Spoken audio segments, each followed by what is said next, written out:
Girivaradari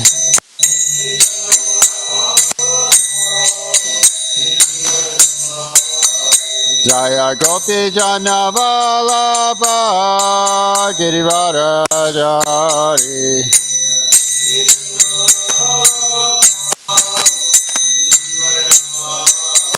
Soda Nandana Vrajana Ranjana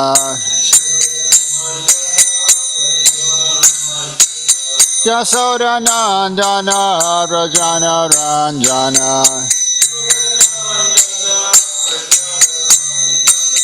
Jamuna Tira Vanachari Jamuna Tira Vanachari Jaya Radha Madhava Kunja Bihari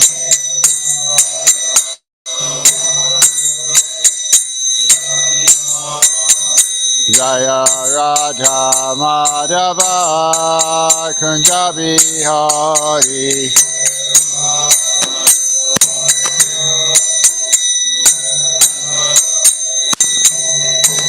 Om Namah Bhagavate Vasudevaya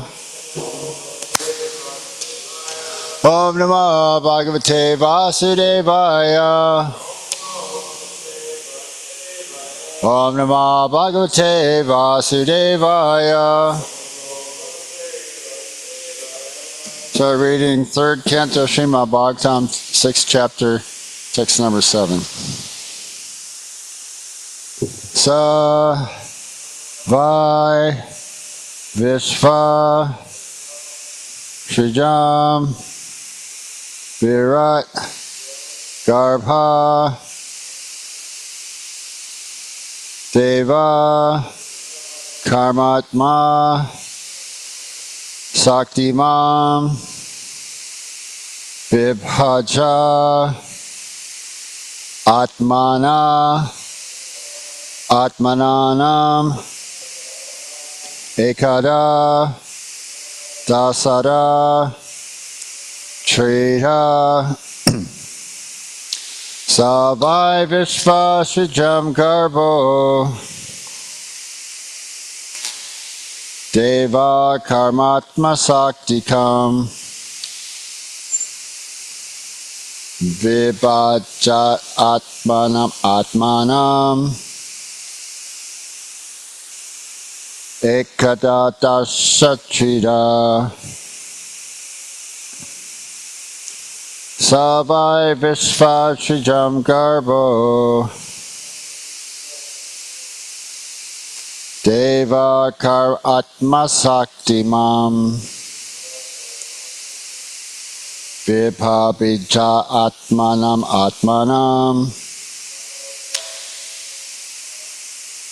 Ekada Dasachida Savai Vishva Shrijam Garbo Deva Karmatma Saktimam Vibhajat Atmanam Ekada Dasachida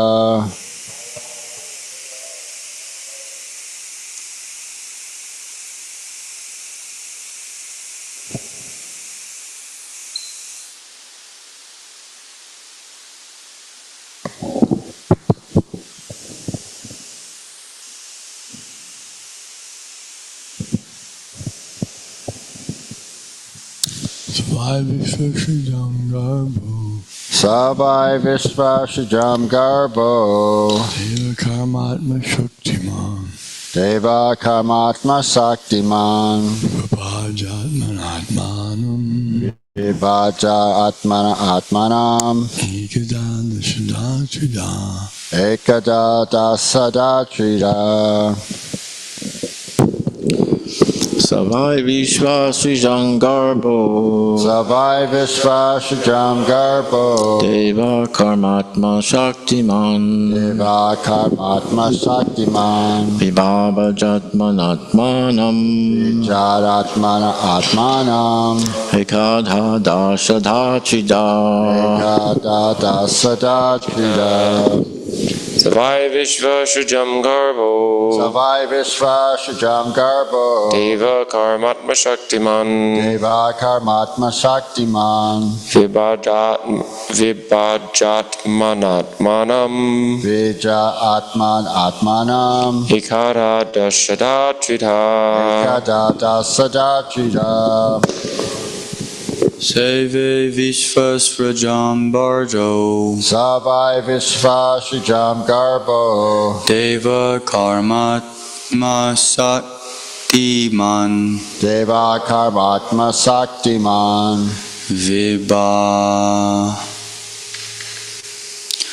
Vibhajatmanatmanam Vivaja Atmana Atmanam Ekada Dasada Trida Ekada Dasada Trida Savai Vishva Srijam Garbo Savai Vishva Shujam Garbo Deva Karmatma Shaktiman Deva Karmatma Saktiman Vibhajatmanatmanam Vija Atmana Atmanam Ekadha Dashada Trida Ekada Dasada Trida.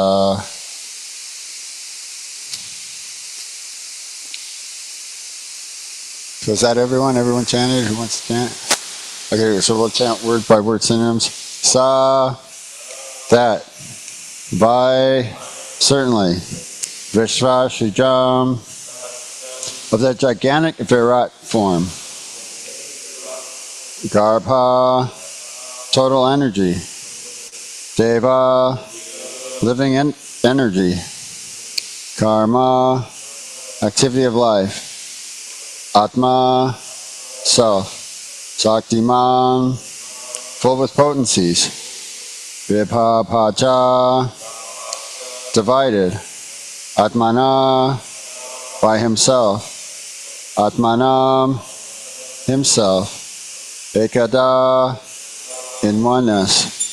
Dasada, in 10. Trida, and in 3. Jai Gaur Nitai Ki Jai. Translation and purport by His Divine Grace A.C. Bhaktivedanta Swami Srila Prabhupada. The total energy of the Mahat Tattva in the form of the gigantic Virat Rupa divided himself by himself into the consciousness of the living entities, the life of activity and self-identification, which are subdivided into 1, 10, and 3 respectively. Consciousness is the sign of the living entity or the soul. The existence of the soul is manifest in the form of consciousness called Jnana Shakti. The total consciousness is that of the gigantic Virat Rup, and the same consciousness is exhibited in individual persons. The activity of consciousness is performed through the air of life, which is of 10 divisions. The airs of life are called prana, apana, udana, vyana, and samana, and are also differently qualified as naga, kurma, krikara, devadatta, and dhananjaya. The consciousness of the soul becomes polluted by the material atmosphere, and thus various activities are exhibited in the false ego of bodily identification. These various activities are described in Bhagavad Gita, chapter 2, text 41, as Bahu Shaka Hi Anantascha Budhayo Vyasasyanam. The conditioned soul is bewildered into various activities for want of pure consciousness. In pure consciousness, the activity is one. The consciousness of the individual soul becomes one with the supreme consciousness when there is complete synthesis between the two. The monist believes that there is only one consciousness, whereas the sattvas, or the devotees, believe that although there is undoubtedly one consciousness, they are one because there is agreement. The individual consciousness is advised to dovetail with the Supreme Consciousness, as instructed by the Lord in Bhagavad Gita, chapter 18, text 66. Sarva dharma prityaja mamekam saranam ja. The individual consciousness, Arjuna, is advised to dovetail with the Supreme Consciousness and thus maintain his conscious purity. It is foolish to try to stop the activities of consciousness, but they can be purified when they are dovetailed with the Supreme. This consciousness is divided into the three modes of self-identification according to the proportion of purity: adhyatmika, or self-identification with the body and mind; adhibhotika, or self-identification with material products; and adidaivika, or self-identification as a servant of the Lord. Of the three, the adidaivika self-identification is the beginning of purity of consciousness in pursuance to the desire of the Lord. So this is a really enlightening purport. There's a lot of things kind of going on there. So we're not one with the Supreme Lord in all respects, but if one in purpose, or what Krishna's desire is, as a synthesis, a synchronicity with dovetailing with the desire of the Supreme Consciousness. So basically what we're going to be reading in these verses, the demigods of all the senses, they're becoming manifest, and the senses and the subtle sense objects, they all become manifest. And so what we're discussing, Radhanath Swami gave a really good example of this. He's talking about how from Krishna's unmanifested form, the total pradhan, or where the Mahatattva originates, then the Supreme Lord lays down in the causal ocean as Karana Dakshay Vishnu, and then from his yoga nidras, breathing out, innumerable universes are coming out from his bodily pores, and then he injects the living entities by the Sambhu, his vision, the subtle form of Lord Shiva, into Prakriti, or nature, and Mahamaya. And then the three modes become manifest and agitated, and the material universes become activated. Now, the material universe doesn't become activated until it has the presence of the Supreme Soul. So the Lord again divides himself as Garbhodakshay Vishnu, and then fills half of the universe up with his the Garbhodak ocean, right? And then there wasn't any ingredients for Brahma. Brahma is also called Ajita, or unborn. So the Supreme Lord, he's being addressed here in these verses by the demigods as Ajita, or O unborn one. So Brahma, he's born from the lotus flower, from the stem of Garbhodakshay Vishnu. So that's his. So Brahma is a secondary creator. This is one of the 10 principles of Srimad Bhagavatam. The Lord is the original creator, the primary creator, and then Brahma is the secondary creator. That the demigods are the progenitors of mankind, the Manus, fathers of mankind and all of the species of the universe. The Lord is our only protector. The Lord existed before the creation and will continue to exist after the creation, after the annihilation. So the Supreme Lord again divides himself as Paramatma. And Radhanath Swami was saying he's within each and every atom. Just imagine how many atoms there are. Just imagine how many atoms there are just in this one room, rather than just how many atoms are actually, millions of atoms are on the point of a needle, let alone how many atoms are actually within a whole universe, right? And then there's unlimited or innumerable, we can't count them all, universes emanating from the bodily pores of Mahavishnu. And so then again he becomes the Virat Rup, right? Then the universal form, right? And then there's a lot of description of the universal form. The rivers are his veins, the mountains are his bones, right? The trees are the hairs of his body, the clouds are his hair, the eyes are the sun and the moon. So Chandra is the demigod of the moon, is the demigod of the mind. And Surya, or Vivishwan, he's the demigod of the sun. And so we have, he's the demigod of sight. So the subtle forms of vision and the actual organ of vision, all these all become manifested. And so all these deities, they're all speaking. So now the Lord is becoming, expanding as the living entities, or expanding as the consciousness of the living entities. So the living entities, they existed. There's no discrepancy here on this account of creation and the accounts of creation which we had previously studied in the first and second canto of Srimad Bhagavatam, or what's going to be explained in fifth canto of Srimad Bhagavatam. It goes into a lot of detail in that. But the Jnana Shakti, right, where the consciousness of the living entity has the knowledge acquiring senses are grouped about the mind, and then there's the intelligence. So the principle of the mind is acceptance and rejection, right? And then the intelligence will guide us. If we follow the intelligence, we follow Krishna's intelligence, then that's actual real intelligence. Utilize our intelligence for utilizing Krishna's instructions, right, like that. So, and then next to that is the soul. There's a hankara, the self-identification of the living entity with the material body. Here, Srila Prabhupada is also further describing Adhyatmika, Adhidaivika, and Adhibautika just a little bit differently. Basically, we're studying the kleshas, Adhyatmika klesha, right?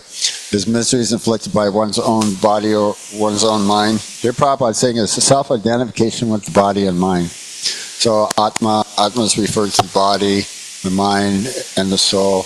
Usually specifically with the soul, right? But it's also like keep your hands to yourself, keep your hands to your Atma, like that. So, and then what's the other one? The Adhibautik is basically miseries inflicted by other living entities. But here he's saying self-identification with the material products. So we're not products of matter. What does Bhagavad Gita says that dead matter? The working senses are superior to dull matter, and more superior to the working senses are the knowledge-acquiring senses. And and above the senses is the mind, right? And then above the mind intelligence is the soul. So proper identification, spiritual soul, spiritual body. So yeah, we're in this world. We're in this three-dimensional world. We got this three-dimensional space, and I was just kind of thinking about that. Right, and then we've got these bodies, these puppet bodies, things that we're moving around in. Sometimes they call it the M&M shell, this candy-coated, over, obnoxious materials, blood, mucus, bile, stool. Right.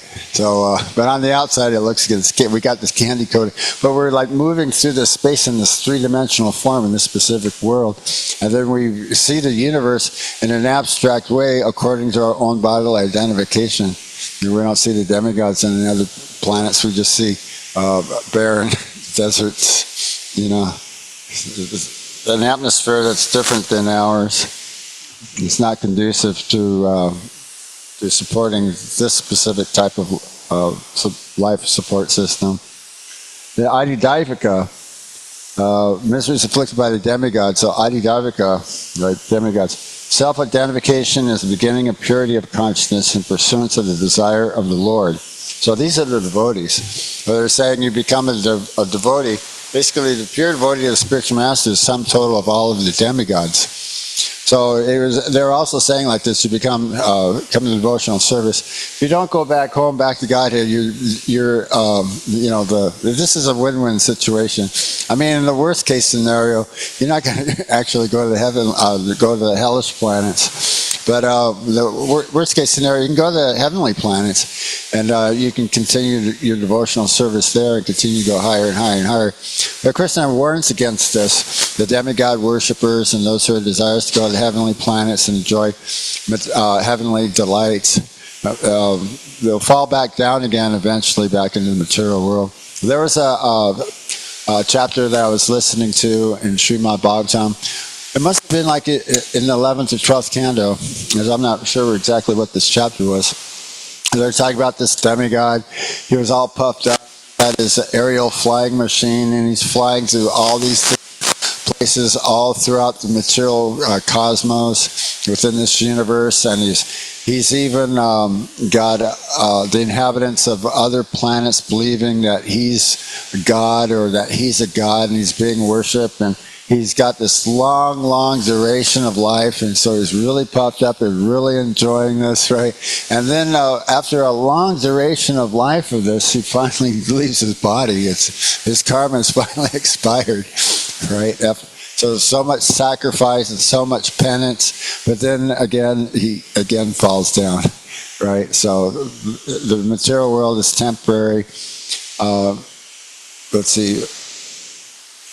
The verse in Bhagavad Gita is that happiness and distress come of their own accord. So there's Krishna is telling Arjuna not to lament. Because you're going to have happiness, you're going to be limited happiness, and you're also going to get distress. Nobody wants the distress, everybody wants the happiness. So let's see, what else did I want to maybe speak on this? Did you want to speak? Yeah.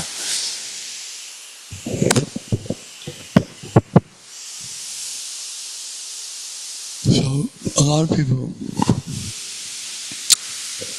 are troubled because more volume.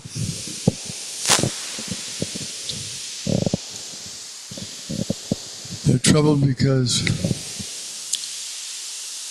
they're not sure what happens after death. They don't know whether they continue to exist or not. And that's troubling. If they could believe what we have here in the Vedic knowledge, if that's believable, then their minds would be peaceful and they could go ahead with life and be confident they're doing the right thing by following the Vedas. For example, what one could consider like this, that we go to sleep at night, but we're confident we'll wake up. So we go to sleep, we lose consciousness, the wakeful consciousness, and then we wake up. So when we wake up, we can consider that death is like going to sleep, and then you wake up. That's exactly what happens. That's what the Vedas describe. That means he goes to sleep, loses wakeful consciousness, and after some time he wakes up. Now, normally we would wake up after some hours, but at the end of life, one has to give up the body, and that body has to be formed, built. So, for example, to get a human body, it takes about 7 months to come to consciousness by that time. So that's one thing. Then it's another way to understand is that when we have a body, small body, maybe infant's body, and then the body changes. All the cells change. It's a completely different body. But I'm still the same person. So if I'm still the same person, there must be, it seems logical that I can live in different bodies. The same person, me, can live in different types of bodies. Because we do that in this life, we go through different bodies, and we still live. Now, then we can say, what would be the alternative to accepting the Vedic view? The alternative would be accidental. It's all happening chaotic. That doesn't make sense. How does that make sense? That this universe is going such a well orchestrated universe with so many millions of things going on. I think all that's happening accidentally, chaos. That doesn't make sense. It's hard to fathom that.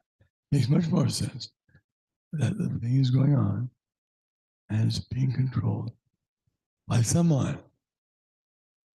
And if you don't accept that someone is a single person, maybe it's many persons, I don't know. But the Vedas say is one person, and that person is described as being very benevolent, very kind. So we may say, well, I'd like to believe that he's going to take care of me, and this is all going to be for my good. The trouble I'm going through. Because when persons are not sure about their existence, they get really doubtful, they get disturbed. I don't know if they're going to live. I don't know if they're going to exist. But they say, yes, you will exist, you always exist, and the Supreme Lord is always there, and He's very kind. And His kindness, you can see even in this world, the kindness of God. He's supplying food, water, light, heat. Without these things, we'd be more miserable right now. So it makes a lot of sense to buy in, so to speak, to the Vedic system, because there's nothing to lose.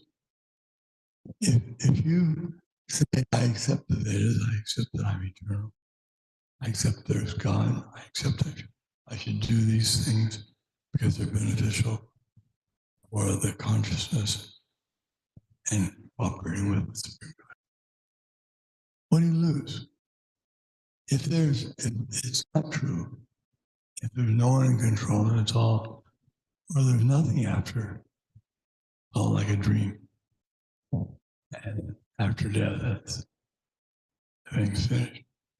So you haven't lost anything by giving yourself to the Vedic view, serving God, offering your food to God, living a happy life. At least the people who have full faith in it, or much faith, they seem to be really happy. So it's a question of faith, a lot.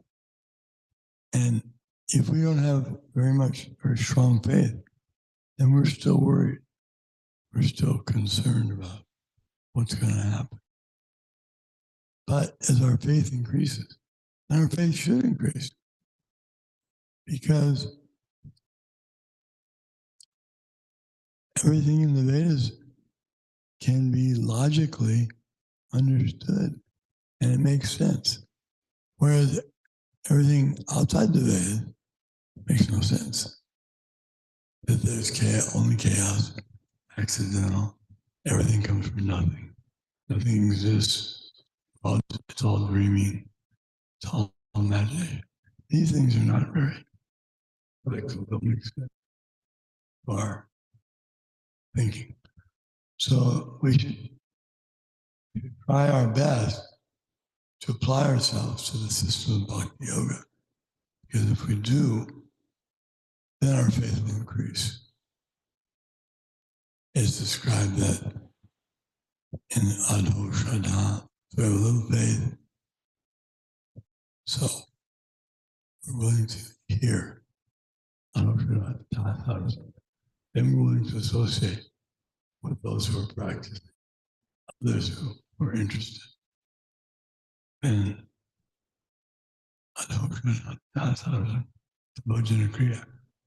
and accepting a spiritual master, teacher to guide me through this. Because it's difficult to get through. There's so many things that we don't understand. Our pitfalls are dangerous. And we need someone who knows his way around and knows how to not slip in the holes. You go in the quicksand, you jump, end up in the quicksand, or you go where the tigers are. You have to have a good guide, knows how to. And that good guide is someone who has implicit faith. That implicit faith. Vishudeve Parabhaktir Tadevi Stagaro Shaite Katita Yarta Rashante Mahatma. And implicit faith in both Krishna and the spiritual master. All the imports of Vedic knowledge are automatically revealed to him. And then, when they're revealed to him, it's not just theory anymore, he becomes realized. And then he can convince others. Yes, thank you very much for that. Yeah, that's probably the whole problem. I keep thinking, what's wrong with everybody in this world? Well, it's Kali Yuga. Basically, they're not sure of their self-identification. What Radhanath Swami was talking about, what I was listening to in the class, the scientists, they made a pact to keep the divinity, the divine, anything supernatural outside of science, right? Only just the phenomena, right? Or that those scientists that believe in God, they'll, what he's talking about, intelligent design, right? And I always, when I first heard intelligent design, I was thinking, oh, okay, that sounds interesting, right? Where they find out they're talking about that, how the Earth was populated by extraterrestrials.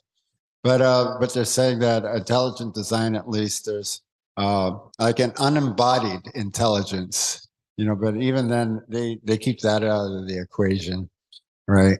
If you're talking about intelligence, then you're still talking about a person, at least, not an unembodied intelligence. But they're saying like the Rockefellers and who were they? They're all behind all this thing. The Industrial Revolution. They created the museums of science and industry, right, for a specific purpose. They're saying it's not so much about dinosaur bones, right? And even then, most of them, I guess they formed them from the, what is it, the site, the excavation site. They don't have all the bones, but they try to reconstruct the bones with plaster. So, but anyways, they're talking about, and then reconstructed. So it's not about the dinosaur bones, or it's not about the specific relics from past dynasties, or, King Tut's tomb or something. I guess all these pyramids and the tombs, they were discovered and excavated like in the early 1900s, late 1800s, early 1900s. They don't know what they are.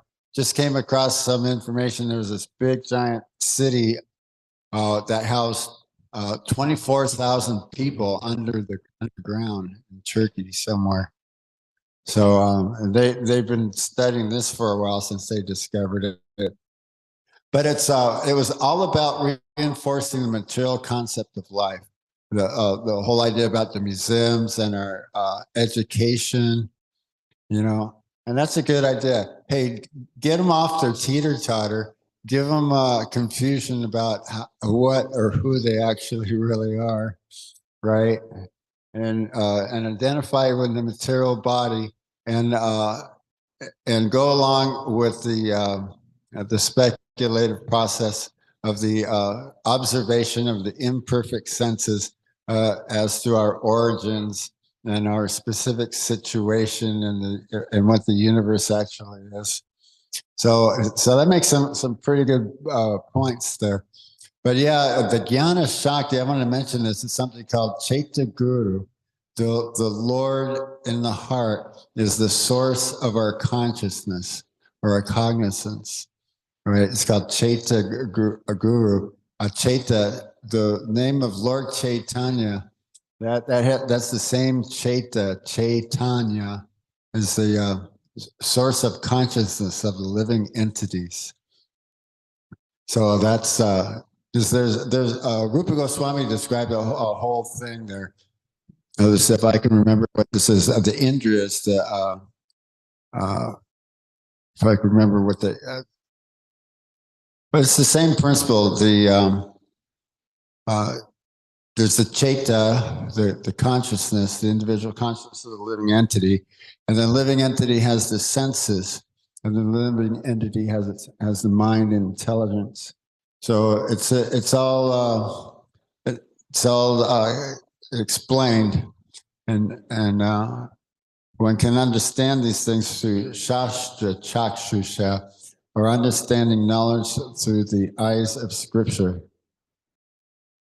So yeah, that's the whole idea, is that the devotees, that's one of Rupa Goswami's principles, is endeavoring with confidence. So we endeavor with confidence that we know that we're the spiritual soul. We know that we're parts of Krishna. We have this information, where our origins are and where we have come from, where society is going now, where society could go if things could change. What was what is the universal position? Just exactly, what is taking place and what is going on. Birth and death, disease, old age. We see the lower species. We know that there's the higher species like that. We know that we're eternal and that we can go back home, back to Godhead. Not identifying with the material body or any of these other.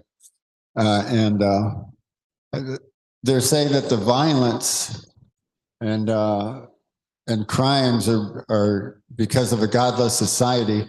They take God out of the schools, and they have this. I remember seeing the science films. They were really colorful. You see the universe and you see the atom, and show you the molecules. Show you the 4 food groups. You go to the market, it's like some sort of strange science fiction horror thing when you walk past the deli section, the meat section. It's, I don't even look, it's like, it's like, okay, it's like, these things can change. This is the reason for all of our suffering, the reason for the wars, the development of nuclear weapons, and, our Adidivika glaciers that are taking place in the world today, so-called global warming. The Earth is going to die. We totally wrecked it and polluted it. Good luck. Thanks a lot, you guys. Good going. They say we produce too many pollutants, byproducts, like that, and everything's mismanaged and upside down in the age of Kali Yuga, so we can turn this around. And everybody can endeavor with confidence that they actually really knew what their actual real origins are. Instead of confused about our specific existence and what should not be done, what should be done and what should not be done, and one knows. That's one of the characteristics of the age of Kali Yuga, that they don't really know what to do. So like that. So we know what to do. Like that, and we can be confident on that. So is there any questions or comments? So that's the way to come to sanity. Krishna says, one who reads this Bhagavad Gita, he studies me with his intelligence, right? That, and he said, this is the principle of sanity, by studying this great literature. Oh yeah, another Radhanath Swami said that Srimad Bhagavatam is the most important scripture in the entire universe. Okay. Yeah. Any questions or comments? We're on across there. Okay. Srimad Bhagavatam class ki jai.